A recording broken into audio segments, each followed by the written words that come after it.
क्योंकि और 5-7 ऐसे लोग हैं, महान महापुरुष हैं, उनके भी आपको उनके भी विचारों से थोड़ा सा अवगत करवा दें।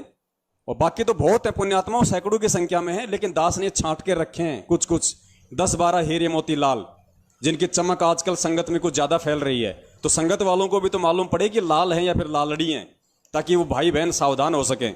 अब आगे चलिए। दूसरी महान विभूति हरियाणा से है, रोहतक से है, गांव गांधरा, नाम है उनका बसंत सैनी। और ये वही बसंत सैनी है जिसको सतलोक आश्रम मैनेजमेंट हरियाणा की मुखिया महेंद्र भगोड़े की तरफ से वर्तमान में भगत समाज को सार शब्द देने की सेवा दी गई है। जिनके ऊपर सार शब्द का जिम्मा है, जिनके कंधों पे ये महान सेवा है, यही बसंत सैनी है जो लोगों को सार शब्द दे रहा है। अपने आत्माओं, मजे की बात यह है कि बलात्कारी सार शब्द दे रहा है। जी हां, बलात्कारी। पुण्यात्माओं, अगर नाम लेने से पहले अगर इसने ऐसा कर्म नहीं किया होता तो मैं जिक्र नहीं करता, लेकिन नाम दीक्षा लेने के बाद यदि कोई ऐसा कर्म करे, ऐसा बलात्कार वाला कर्म करे, और वो भी सार नाम लेने के बाद 2009 में, आप उसको क्या कहोगे? जी, ये वही बसंत सैनी है, गांव गांधरा, जिला रोहतक, हरियाणा वाला, रूपदास का भाई, रूपदास सैनी का भाई बसंत सैनी, जो वर्तमान में रोहतक के सिंहपुर आश्रम में पाठ प्रकाश करता है। एक बलात्कारी पाठ प्रकाश कर रहा है और लोग उस प्रसाद को खाके सतलोक जाने की सोच रहे हैं। ये वही बसंत सैनी है जो आज वर्तमान में सार शब्द दे रहा है, क्योंकि सार शब्द देने की जिम्मेदारी महेंद्र भगोड़े ने इसी को दी है। और आपको बताते हैं 2009 में यही बसंत सैनी एक भगत था, सतलोक आश्रम बरवाड़ा में सेवादार था, और वो अपना एक किराए पे कमरा लेके वहीं रहता था बरवाड़ा में अपनी भक्तमती के साथ में। और ये जो बसंत सैनी है, उस समय तक इसको सारनाम मिल गया था, और इस बसंत सैनी का उस भगत की भक्तमती के साथ में 4 आंखें हो गई, उन दोनों की सेटिंग हो गई। रोज वहां जाके ये अपना काला मुंह करके आता था, उसके साथ शारीरिक संबंध बनाता था। शादीशुदा होने के बाद ये नालायक, पता नहीं है कि नहीं, मुझे नहीं पता इसका, लेकिन सारनाम लेने के बाद की बात कर रहा हूं मैं इसकी। वहां उस सेवादार की भक्तमती के साथ बरवाड़ा में रोज जाके अपना काला मुंह करके आता था रोज। एक दिन इसने गुरुजी की सफारी गाड़ी उठाई और काला मुंह करने के लिए चल दिया। पीछे से मालिक अंतर्यामी थे। परमेश्वर ने कहा, अरे वो बसंत सैनी कहाँ गया? उन्होंने कहा, गुरुजी अभी भी गया आपकी सफारी लेके, हमने सोचा कि आपने कहीं कोई सेवा में भेजा होगा। बोला, जाओ उस नालायक का पीछा करो और देखो क्या है क्या नहीं है। तो भक्तों ने तुरंत उसका पीछा किया। उसने तो वहीं जाना था, और जाना कहाँ था? पुण्यात्माओं, इस नालायक को उन सेवादारों ने बिना कपड़े के पकड़ा, बिना कपड़ों के, नंगा उन दोनों को, और उन सेवादारों ने वहीं से इसकी धुलाई शुरू कर दी, वहीं से इसकी पिटाई शुरू की, और आश्रम में पीटते पीटते लेके आए। आश्रम में आने के बाद इसको परमात्मा ने आश्रम से बाहर निकाल दिया। लेकिन इन नालायकों की वहां पूरी सेटिंग थी। इसने महेंद्र के पांव पकड़े, महेंद्र से इसने विनती की अपने दूसरे गुरु से, और महेंद्र ने फिर कैसे क्या किया क्या नहीं किया भगवान जाने, वापस इसकी आश्रम में एंट्री करवाई। तो पुण्यात्माओं, ये बलात्कारी, ऐसा कुकर्मी आदमी जिसकी शकल देखना भी महापाप है। परमात्मा कहते हैं, पापी प्रभात ना भेटो, मुख देखे पाप लगे जिसके, 9 मास गर्भ त्रास दई, धिक्कार जन्म उसकी मां का। ऐसे व्यक्तियों की तो माताओं के भी गर्भ को धिक्कार है, और ऐसा व्यक्ति आज आपको सारा शब्द दे रहा है। पुण्यात्माओं, ये प्रमाण, ये सबूत आपको दुनिया में नहीं मिलेंगे दोबारा। और आज भी अगर कोई नहीं जागा, इन वीडियो को देख के भी, इन प्रमाणों को देख के भी, आज भी अगर किसी की आंख नहीं खुली, वो व्यक्ति पुण्यात्माओं सतगुरु का नहीं है, फिर वो काल का एजेंट है। वो चाहे भगत हो, चाहे वो मैनेजमेंट का हो। तो विचार करना पुण्यात्माओं, आप किस कुकर्मी के माध्यम से अपने आत्मा के गर्भ में वो बीज डलवा रहे हो, और बीज भी फर्जी। यानी ना तो आपका ये बीज काम करेगा, ना तो ये कोई सार शब्द है ही नहीं, सार शब्द को देने की चीज है ही नहीं, आपको देगा कौन? ये तो ड्रामा किया जा रहा है काल भगवान की तरफ से आप लोगों को इस भक्ति से नीचे गिराने के लिए। वो तो कुछ भी करेगा इस समय, और सब कुछ कर रहा है और करके छोड़ेगा। पुण्यात्माओं, संभल के आप लोगों ने रहना पड़ेगा। आगे इस बसंत सेन आगे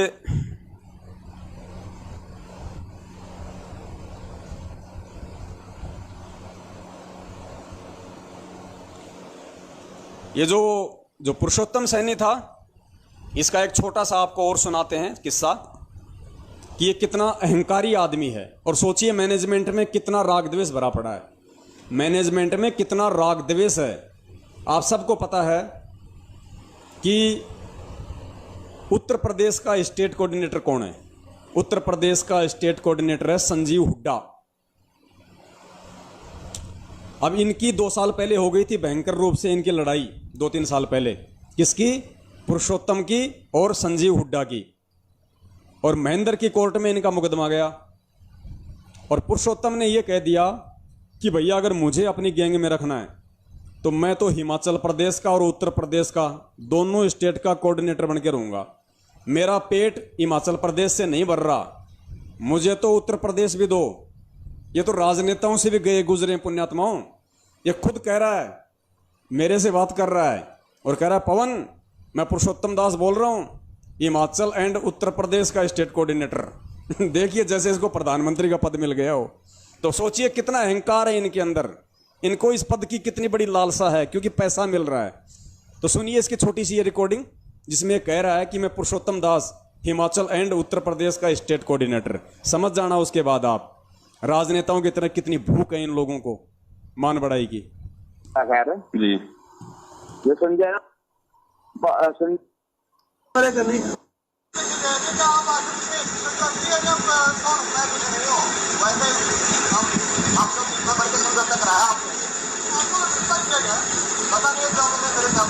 समझौते वाला चल रहा है। तो आगे से जिन लोगों पर आरोप है पूरे मामले को या लोगों को प्रकारी से ऐसे लोगों को अब सुनना अब आएगा इसका। कौन है? जी बड़े भाई वो जो संजय है ना, आपको तो मैं नहीं मिला खैर जी। जो संजय है ना मेरे साथ सेवा में था वो। जी बड़े भाई पुस्तक सेवा में। मैं पुरुषोत्तम दास बोल रहा हूँ, स्टेट कोऑर्डिनेटर यूपी और हिमाचल प्रदेश। जी बड़े भाई तो मैं पुरुषोत्तम बोल रहा हूँ, state coordinator UP and Himachal Pradesh. Double decker bus है, डबल डेकर, ऊपर भी और नीचे भी, हरियाणा वो हिमाचल भी और उत्तर प्रदेश भी। जिस जिस भगत ने आनंद लेना हो अपनी सीट बुक करवा ले।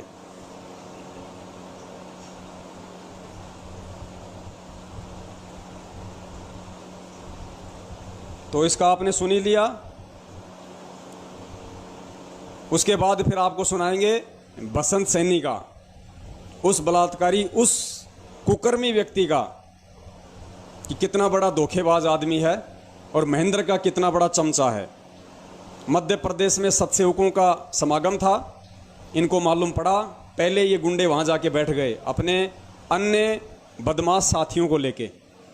वहाँ पे हमारा समागम फेल हो गया, भाई वहाँ जाएंगे फालतू में झगड़ा होगा, लफड़ा होगा, कोई मतलब नहीं है।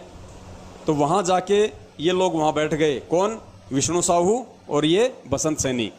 और वहाँ जाके फिर वहाँ पे क्या प्रवचन दे रहा है और उस प्रवचन के लास्ट में क्या बोल रहा है पता है? ध्यान से सुनना। महेंद्र की महिमा का गुणगान कर रहा है कि महेंद्र को तो गुरुजी ने 2005 में ही नाम देने का आदेश दे दिया था। गुरुजी ने महेंद्र को 2005 में ही नामदान देने का आदेश दे दिया था। अब बताओ पुण्यात्माओं, परमेश्वर ने कभी किसी सत्संग में कही ये बात? कहा कभी परमेश्वर ने? गुरुजी कहते कि नामदान देना कोई बच्चों का काम नहीं है, इस दास के अलावा कोई नाम नहीं दे सकता वरना वो पाप का भागी बनेगा। अगर कोई भी ऐसा सत्संग हो जिसमें गुरुजी ने कहा हो कि कोई दूसरा नाम देगा या मेरा भाई महेंद्र उसको मैंने नाम देने का आदेश दे दिया, फिर ये किसकी गुलामी कर रहा है, किसकी चापलूसी कर रहा है? और फिर एंड में कह रहा है कि गुरुजी ने तो यहां तक जेल से चिट्ठी लेके भेजी है कि जो महेंद्र दास के आदेश नहीं मानेगा वो पता नहीं कौन से नरक में जाएगा। तो पुण्यात्माओं ध्यान से सुनना इन मंद बुद्धियों की ये बातें। एक बार पुरुषोत्तम का और सुना देता हूं आपको थोड़ा सा। Himachal and Haryana state coordinator.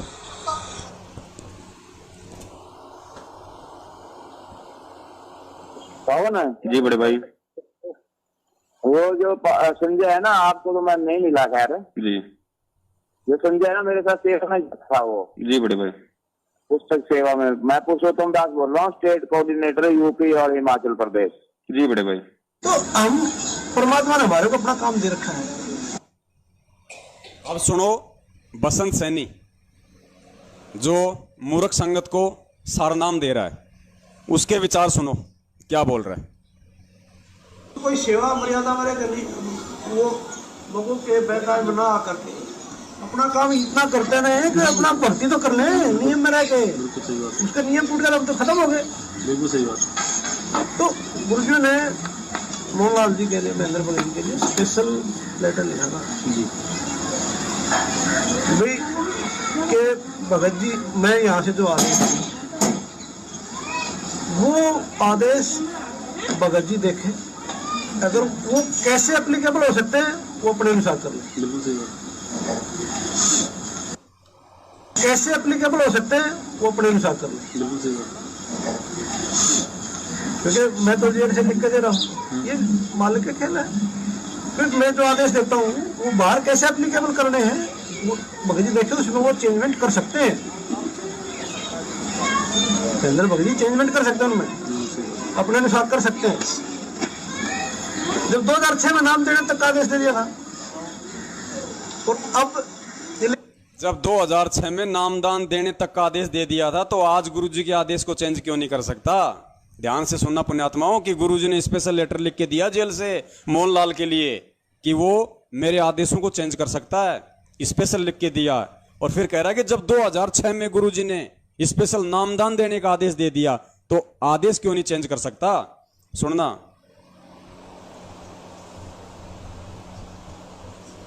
हमारे करने वो लोगों के बेकार में ना आकर के अपना काम इतना करते रहे कि अपना भर्ती तो कर ले नियम में रह के। उसका नियम टूट गया तो खत्म हो गए। बिल्कुल सही बात।